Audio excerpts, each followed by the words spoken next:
Revista Audiolab, as produções do Laboratório de Áudio da Faculdade de Comunicação Social em um só lugar. Olá, eu sou Stephanie Nunes e está começando a nossa revista Audiolab. Quem está aqui comigo para trazer reportagens variadas, realizadas pelos alunos da comunicação da UERJ, é o Pedro Ernesto. Tudo bem, Pedro? Tudo ótimo, Stephanie. Olá a todos que estão ligados com a gente. Hoje a nossa revista traz uma reportagem sobre as ações de saúde pública no futebol e te conta como o rádio ainda faz parte da vida da maioria dos brasileiros. Também vamos saber tudo sobre o transplante de órgãos no país e o nosso passeio sonoro te leva até o Morro da Providência. E a gente começa com um assunto que a gente adora, que é o rádio, o meio de comunicação que, através do som, leva música, notícias, esporte e principalmente emoção aos ouvintes. O nosso repórter João Barbosa conversou com o professor da Faculdade de Comunicação da UERJ, Felipe Mostaro, e com o locutor da Super Rádio Tupi, Sérgio Luiz, dois apaixonados pelo rádio. Vamos ouvir? O rádio está morto. Você com certeza já ouviu essa frase, não é? Por conta das atuais tecnologias e meios de streaming criados a partir do advento da internet, é comum pensarmos que ninguém usa mais o pequeno radinho. Porém, ao contrário do senso comum, o rádio permanece sendo um dos meios de comunicação mais acessados pela população brasileira nos dias atuais. Uma pesquisa feita pela Kantar Ibope Media, um órgão de referência nos meios de estudos e análises estatísticos, aponta que cerca de 83% da população brasileira ainda escuta o rádio. Criado no ano de 1896 pelo italiano Guglielmo Marconi, o rádio só chegou ao Brasil por volta de 1922. A iniciativa, que partiu do então médico legista carioca Roquete Pinto, inovou ao mostrar uma tecnologia que leva a voz de um lugar para o outro, mostrando que é possível ouvir alguém sem estar presente no local. Conforme explica o professor da Faculdade de Comunicação Social da Universidade do Estado do Rio de Janeiro, a UERJ, Felipe Mostaro. O rádio está nesse processo tecnológico de conseguir, pela primeira vez na história, levar a voz de uma pessoa que não estava fisicamente no mesmo local que eu, mas transportar essa voz, criando, aquilo que o McLuhan dizia, uma aldeia global. Se o som foi importante na configuração dessas aldeias, logo lá no início, nos primórdios, daquilo que a gente chama de humanidade, ele foi muito importante neste período e, na minha opinião, é a tecnologia que marca a história do século XX. Quando pensamos no rádio, nos vem também à cabeça o som. As marcas de oralidade que se fazem presente não só na linguagem, mas também nos nossos pensamentos. Sem saber o que está acontecendo por imagens, só nos resta imaginar o ocorrido a partir da mídia sonora. Felipe afirma que o rádio explora o poder da imaginação se apoiando nas palavras que são ditas na locução e depois assimiladas pelo nosso cérebro. O poder que o som tem é de realmente criar esse imaginário, muita gente diz que o rádio não tem imagens, o som não tem imagens, ele só tem. Nesse momento em que cada pessoa está ouvindo a sua reportagem, cada um está pensando como o Felipe deve ser, como o João deve ser, e todos os elementos que você coloca nessa reportagem, cada um está reproduzindo na sua cabeça. Então isso é muito forte, vem daquilo que eu mencionei, de uma coisa milenar, uma coisa que está desde os primórdios do Homo sapiens, que é utilizar esses fonemas de forma ordenada para você designar determinadas palavras. Então, quando a gente fala bola, todo mundo sabe o que significa uma bola. Cada um vai ter uma bola específica no seu imaginário, mas todo mundo sabe se comunicar e começa a entender a comunicação a partir dessa oralidade, que está totalmente ligada a esse imaginário. Quer um exemplo? O professor Mostaro fala sobre uma partida de futebol, onde não vemos o jogo disputado, mas conseguimos entender exatamente o que está rolando pela descrição narrada. E pode acreditar que o som já atravessou eras. Passando por muitos períodos da história humana, o rádio contribuiu até mesmo para a formação histórica e cultural da ideia de povo brasileiro, sendo amplamente utilizado a partir do governo de Getúlio Vargas, durante a década de 30, 40 e 50. É ou não é, professor Mostaro? É impossível a gente pensar no século XX, tudo que se decorreu nesse século, sem pensar nessa tecnologia poderosíssima que conseguiu unir países de dimensões continentais e unir e quebrar várias e várias fronteiras. No caso do Brasil, por exemplo, se não fosse o rádio, nós não teríamos um território tão gigantesco como esse. né? Aos poucos nós teríamos uma fragmentação. Foi o rádio que conseguiu construir uma ideia de unidade e designar alguns pontos da cultura brasileira como fundamentais e que todo brasileiro faria parte. Claro que isso é uma construção forjada, tem uma força política muito grande por trás disso, mas se não fosse o rádio, isso não seria possível. A vinda de novas formas de exibição de conteúdo, como as plataformas de streaming, impacta não só na produção, como também no consumo de informação da nossa sociedade, que muda de acordo com o tempo e converge os meios de comunicação, conforme explica o professor Mostaro.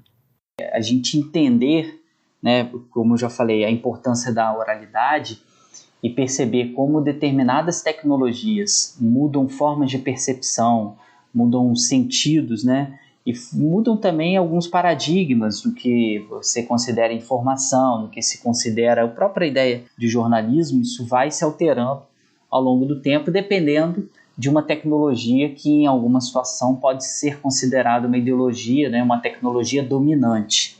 E a partir do momento em que nós temos a era da convergência, que pode ser definida, né, como o consumo de narrativas, né, o consumo de informação através de múltiplas plataformas que vão acabar convergindo para o celular, a gente vai ter uma mudança desse consumo e, consequentemente, uma mudança dessa produção. Mas, afinal de contas, em que isso interfere no radialismo? A linguagem radiofônica não se perdeu, e sim sofreu uma, entre aspas, mudança de meios. Conforme dito pelo professor Mostaro, a oralidade ainda é presente na sociedade. E o que antes era reduzido ao pequeno aparelhinho, agora é expandido com a implementação da internet. Pelo menos é o que diz o locutor da Super Rádio Tupi, Sérgio Luiz.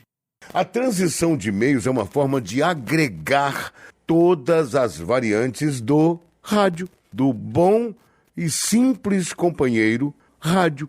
Onde você imaginar, o rádio estará, né? O rádio, em todas as suas plataformas, ele se propaga, ele se afirma, ele se erradica no povo, no coração do povo, na mente do povo, porque o rádio é o povo e ponto. Independentemente da forma em que o rádio chegue até o povo, o rádio é o rádio e ponto. O formato rádio nunca vai deixar de existir. Sérgio ainda complementa dizendo que as plataformas de streaming servem para ampliar o alcance das emissões.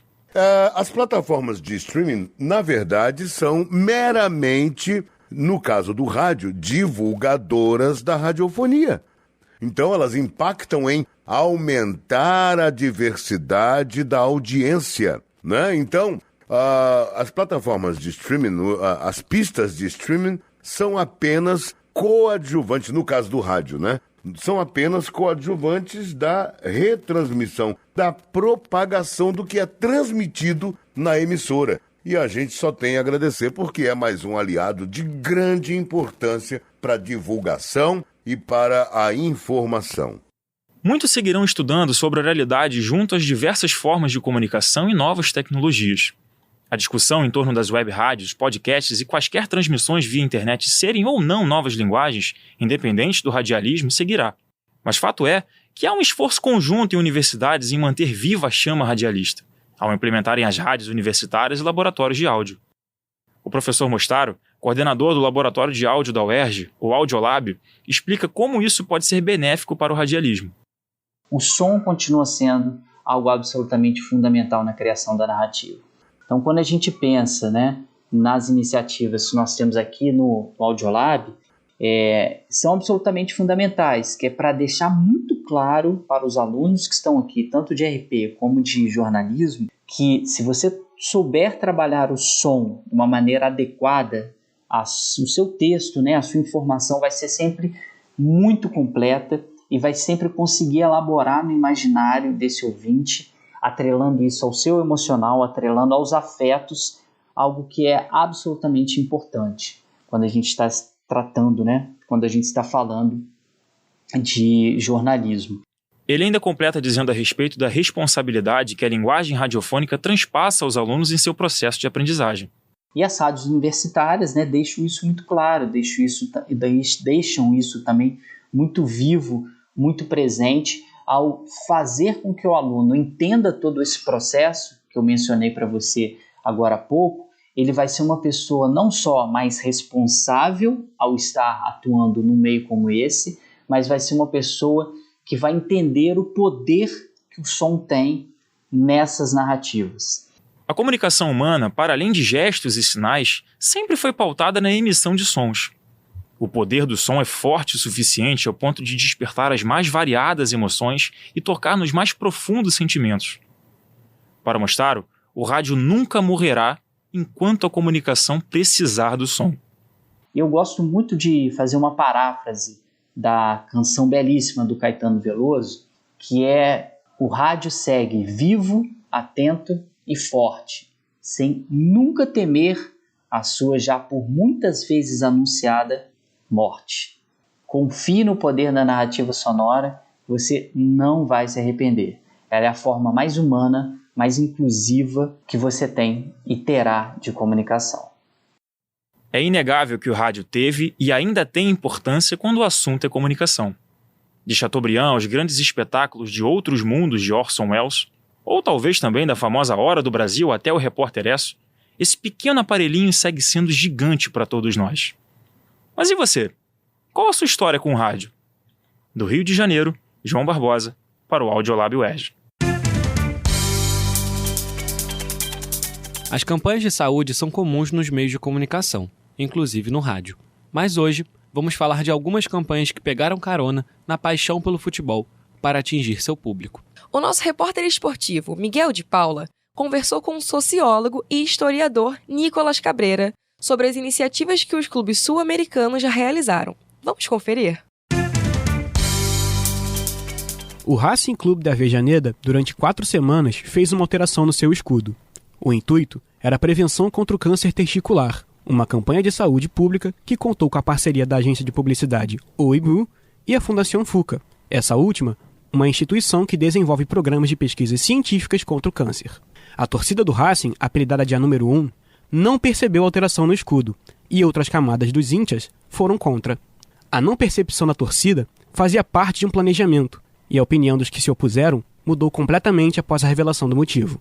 A ação Escudo contra o Câncer foi realizada no mesmo período que o tumor demora para se desenvolver no corpo humano, e também é imperceptível aos olhos do enfermo. No escudo do time, as extremidades inferiores sofreram uma espécie de inchaço, denunciando o tumor. O historiador Nico Cabreira contou que os clubes da Argentina são associações civis e sem fins lucrativos. Ele relata que não é a primeira vez que eles aderem a essas ações sociais. Não é a primeira vez, é importante lembrar que na Argentina os clubes são associações civis sem finalidades de lucro. Isso aí quer dizer que são clubes social dos sócios e sócias muito ligados às problemáticas dos bairros, das cidades onde esses clubes estão inseridos. Então, é muito normal que os clubes tenham uma função social em relação com a cultura, saúde, política, obviamente esporte. Então, não é uma novidade que o clube faça uma campanha de saúde pública. O sociólogo também contou que durante a pandemia, o futebol argentino foi contribuinte nas campanhas contra a Covid-19. Além disso, são apoiadores de causas científicas, como o desenvolvimento de novas vacinas. Foi muito comum durante a pandemia que os clubes sociais, perante a saturação e os hospitais lotados e os pontos de vacina, que os mesmos clubes funcionassem como lugares onde as pessoas iam para se vacinar, ou mesmo moradores de rua para se proteger. Então, o fato dos clubes na Argentina ser clubes sociais faz que essas campanhas de saúde pública sejam bem comuns. Cabreira ainda conta que a influência dos clubes argentinos na sociedade local é maior do que outras entidades sociais. Assim, Os movimentos sociais e políticos são mais expressos na cultura futebolística do que em outros segmentos da sociedade. A função social dos clubes é muito, muito importante, porque eles têm uma ligação direta com as comunidades onde estão inseridos, eles se articulam com os diferentes atores, movimentos sociais, centros políticos. E outra, os clubes atingem segmentos, bairros, populações que nenhuma outra entidade social atinge. O nível e o tipo de engajamento que tem o sócio e o sócia, o torcedor e o torcedora com seus clubes de futebol não tem com outra instituição. Assim, vou dar um exemplo mais fácil. Vai ter muita melhor resultado uma campanha de saúde pública ou solidária promovida, impulsada pelo clube no bairro ou na cidade do que um centro político, um partido político, um movimento social. A particularidade da Argentina é que é o único país onde ainda todos os clubes são clubes, não são SAFs, não são empresas. Então, o nível de engajamento dos torcedores e dos sócios é muito importante. E o nível de compromisso dos clubes com as questões nacionais também é muito importante. Ele comenta sobre a campanha realizada em 2018 sobre a prevenção do câncer de mama. Teve um jogo, que foi acho que contra o Banfield, o que diz aí na matéria, onde o time do Belgrano saiu com uma camisa que tinha o símbolo da luta contra o câncer num escudo. E foi nesse jogo só. Acho que também os jogadores, sabe, no momento da foto abriram numa faixa. Mas assim, é como eu te falei, é bem comum isso aí. É bem comum. No contexto brasileiro, o Esporte Clube Vitória da Bahia também fez uma ação em prol da saúde pública. O clube baiano, em agosto de 2023, incentivou a doação de órgãos. Os jogadores entraram acompanhados de torcedores que tiveram órgãos transplantados. Além disso, o Clube do Barradão lançou uma terceira camisa que faz jus à campanha, exibindo o lema Vitória pela Vida, doe órgãos. Em todos os casos mencionados, tanto Racing, tanto Vitória e tanto Belgrano, os clubes fizeram mudanças, seja no emblema ou em seu uniforme. Eles utilizaram de sua influência para apoiar as causas em favor da vida. Para mais informações, acessem os sites oficiais dos clubes www.racingclube.com.ar e www.scvitoria.com. Do Rio de Janeiro, Miguel de Paula, para o Audiolab UERJ. Muito legais essas iniciativas, né? E é justamente sobre a doação de órgão no Brasil a nossa próxima reportagem. Esse assunto acabou sendo muito discutido no país quando o apresentador Faustão foi submetido a um transplante de coração. Para entender melhor como funciona o transplante de órgãos, o nosso repórter Johnny Chavão conversou com o pró-reitor de saúde da UERJ, o professor Rogério Rufino. Vamos ouvir? De janeiro a julho deste ano, o Brasil já registrou mais de 1.900 doadores de órgãos, de acordo com o Sistema Nacional de Transplantes. Isso representa um aumento de 16% em relação ao mesmo período em 2022. O debate sobre doação ficou ainda mais latente quando o apresentador Fausto Silva precisou passar por um transplante de coração recentemente. O episódio fortaleceu a defesa da doação e do Sistema Único de Saúde, responsável pelos transplantes de órgãos no Brasil. Para entender melhor o assunto, conversamos com o médico e professor da UERJ, Rogério Rufino, que falou dos benefícios da doação de órgãos para a saúde pública e sobre a agilidade do processo de transplante. Apesar do desenvolvimento da ciência em todas as áreas da saúde, o processo de cura ou total controle de uma enfermidade, em alguns casos, ainda não foi alcançado. Assim, os pacientes que receberem órgãos, que são denominados de receptores, e que possuem órgãos extremamente debilitados ou insuficientes para manter sua qualidade de vida, terão um novo reinício, com o órgão doado e que possui um status de funcionamento melhor ao que ele previamente tinha. Desta forma, o paciente receptor ou transplantado tem recuperação de sua saúde e isso naturalmente reduz consultas, hospitalizações e mesmo medicamentos. A seleção dos candidatos para a doação de órgãos é extremamente criteriosa, com análises clínicas e laboratoriais, variando para cada órgão. Além disso, o professor Rogério esclarece que há comitês para a aprovação dessa doação dos órgãos. Hoje, há a possibilidade de vários órgãos serem transplantados e para cada órgão há uma série de análises laboratoriais, clínicas, necessárias, sendo realizadas por equipes altamente especializadas.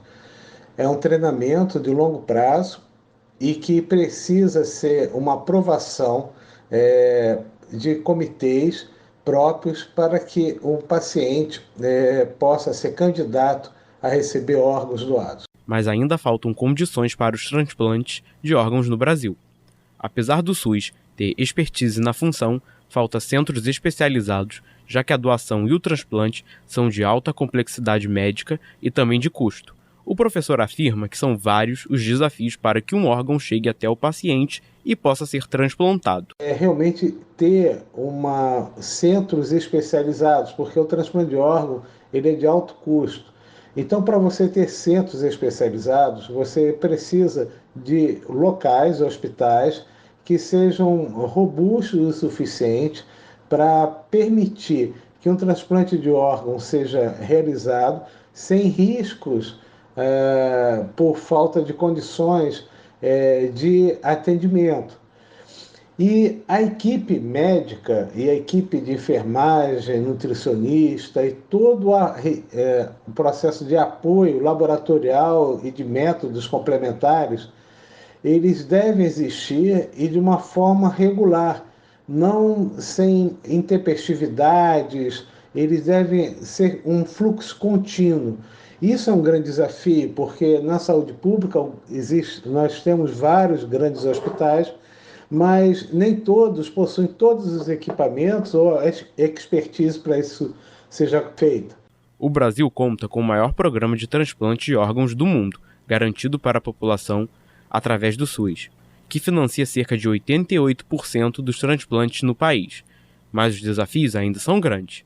Segundo o professor Rogério, a fila de pacientes que aguardam transplante é muito maior do que a disponibilidade de órgãos. O Brasil é um dos principais centros transplantadores de órgãos do mundo, demonstrando que o SUS, o Sistema Único de Saúde, progressivamente tem conseguido prover a população dessa necessidade. É óbvio que há um descompasso, há muito mais pacientes precisando de órgãos do que os órgãos são realmente transplantados. Mas isso é um processo. O Brasil ele é muito grande, ele é bastante desigual, né? Regiões muito ricas, com regiões com menos favorecidas de investimento. Então, isso é um processo que a gente pretende, com uns anos, cada vez mais melhorar. O professor Rogério acredita ser fundamental a conscientização da população sobre a importância da doação de órgãos no país. O transplante de órgãos ocorre em todos os estados do país e as secretarias estaduais, junto com as secretarias municipais de saúde, elas ministram palestras e tentam conscientizar a população e, ao mesmo tempo, hospitais, centros médicos, da necessidade de avaliar casos que possam preencher critérios de doações de órgãos. E como a gente consegue melhorar isso? A estratégia é a disseminação e profusão de informações para dirimir dúvidas e demonstrando que o transplante de órgão ele pode ser realizado com segurança e com sucessos muito elevados. Dessa forma é que a população consegue, então, ser cada vez mais parceira nessa doação. As recusas de doação de órgãos ainda são grandes. Muitas delas acontecem por causa da falta de conhecimento das pessoas, além de fatores religiosos e o entendimento de que a pessoa que precisa do transplante pode se recuperar sem o órgão transplantado. O professor Rogério destaca alguns caminhos da ética e das leis quanto à doação dos órgãos. Há mais de uma década, 2 décadas, isso entrou muito em discussão.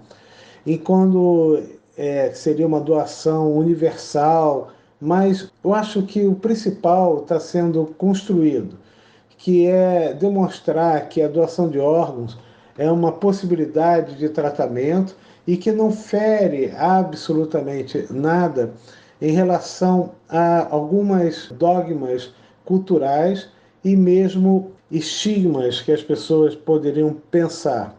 Então, a doação, ela é um ato completo de amor. E como é que você consegue melhorar? A lei brasileira não é uma lei ultrapassada, é uma lei atual, e o que a gente precisa trabalhar é na divulgação da doação, da possibilidade de doação, e que as pessoas que sejam doadores, elas sinalizem isso, que elas são doadoras dos seus órgãos caso aconteça alguma fatalidade ou desejo. Urge ainda por falar qual pode ser o papel da tecnologia quanto à doação dos órgãos, seja no transplante, na pesquisa ou nos dados de receptor e doador. A tecnologia tem cumprido um papel essencial. E o professor nos conta como a tecnologia pode ajudar. Está desempenhando um processo de redução de tempo e otimização de órgãos. O primeiro passo é que efetivamente você consegue, através de processos de seleção, encontrar melhores receptores do órgão doado. Então, nisso, você tem uma escolha mais adequada para os receptores.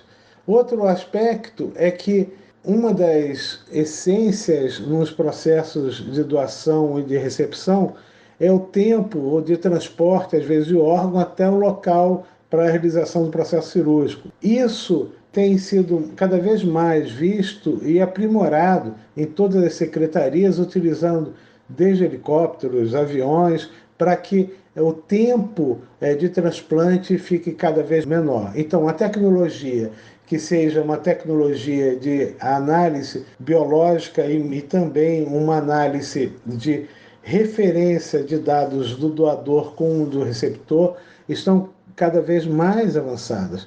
Por isso que o Brasil tem avançado no campo do transplante como um todo. A doação de órgãos é extremamente importante para salvar vidas no Brasil. Em agosto deste ano, 65 mil pessoas aguardavam na fila por um transplante. Se informe sobre o assunto e converse com amigos e familiares. Do Rio de Janeiro, Johnny Chavão para o Audiolab UERJ. É importante tirar as dúvidas sobre esse assunto e avisar familiares e amigos se você deseja ser um doador. E o nosso passeio sonoro te leva até o Morro da Providência, a primeira favela da América Latina com mais de 120 anos de história, cultura e resistência. Quem nos leva nessa visita a um dos berços do samba carioca e conta todos os detalhes é a nossa repórter Natália Vilas Boas.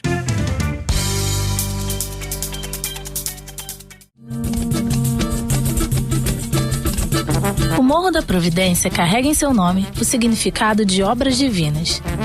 Existe a versão de que o morro ganhou esse nome por expressar o que os moradores da comunidade sempre pediram aos céus: uma vida mais digna e dias melhores. O Morro da Providência é o mais antigo do Rio de Janeiro e é considerada a primeira favela da América Latina. Formou-se há mais de 120 anos e tem muita história para contar. Sua ocupação começou pelos soldados da Guerra de Canudos. Depois de vencerem a batalha, liderados por Antônio Conselheiro, o governo não pagou a recompensa prometida, uma casa. Sem ter para onde ir, passaram a viver no Morro da Providência. A partir de 1903, a cidade passava pela reforma do prefeito Pereira Passos. O projeto visava transformar o Rio numa nova Paris, o que significava mais centros de arte, abertura de avenidas e uma pobreza escondida do centro urbano. Nas regiões de cortiço e de favelas, o governo invadiu as casas e expulsou seus moradores. Diante das doenças que se proliferavam na época, o governo forçou toda a população a se vacinar e pretendia fazer uma higienização em determinados locais. Os mais pobres resistiram à vacina e à desocupação das suas moradias. O episódio ficou conhecido como Revolta da Vacina. A prefeitura tentou desocupar o Morro da Providência, mas diante do caos, não conseguiu. Mais de 4 mil ex-escravos, imigrantes e pobres também procuraram o morro para viver. Ali nasceu Machado de Assis, um dos maiores nomes da literatura brasileira. Escritor de romances como Dom Casmurro e Quincas Borba, além de sambistas renomados como Tia Dodô, a primeira porta-bandeira da Portela. Atrás do Morro da Providência havia uma pedreira, que logo passou a ser explorada por empresários. A maioria dos moradores da região trabalhavam ali e colocavam suas vidas em risco todos os dias. Muitos se acidentaram, até que em 1968, uma explosão matou 40 pessoas. A violência no morro chegou apenas no final da década de 1970, quando o tráfico começa a dominar as comunidades carentes da cidade. Em 22 de março de 2010, a polícia militar ocupou a região. Um mês depois, em 26 de abril, foi implantada uma unidade de polícia pacificadora, o PP. Mas a medida mudou a vida dos moradores por pouco tempo. Hoje a violência voltou a crescer. Em meio às dificuldades, os moradores da Providência resistem e cuidam do espaço que também é referência artística. O Centro Cultural Casa Amarela, por exemplo, organiza exposições, shows e sarais e realiza atendimento social. O Museu a Céu Aberto do Morro da Providência foi criado em 2005, projetado pela arquiteta Lu Petersen. A iniciativa criou um roteiro de visita e instalou trilhos metálicos para guiar os interessados a pontos turísticos bem próximos, como a Cidade do Samba, a Zona Portuária e a Capela de Nossa Senhora da Penha, construída há mais de 100 anos.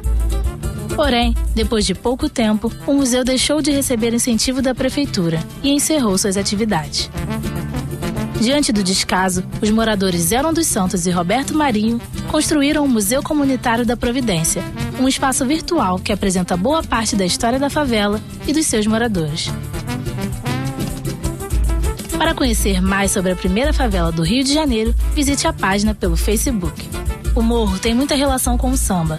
A 15 minutos dali está a casa da Tia Seata, uma baiana que abria sua casa para os músicos e compositores, numa época em que o ritmo era proibido no Brasil. O Morro da Providência também é terra de Djalminha, autor de sambas como Barraco no Classificado, Seu Sabão e Mel de Marimbondo.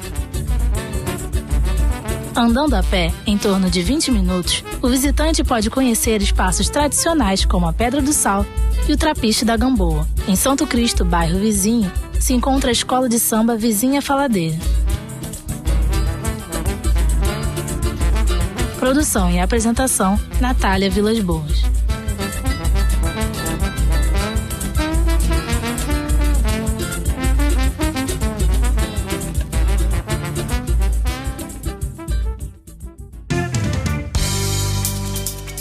Depois desse passeio incrível, a gente chega ao fim da nossa revista. Pois é, o nosso programa já está acabando, mas você pode entrar nas nossas redes e ficar por dentro de tudo que é feito no nosso laboratório de áudio.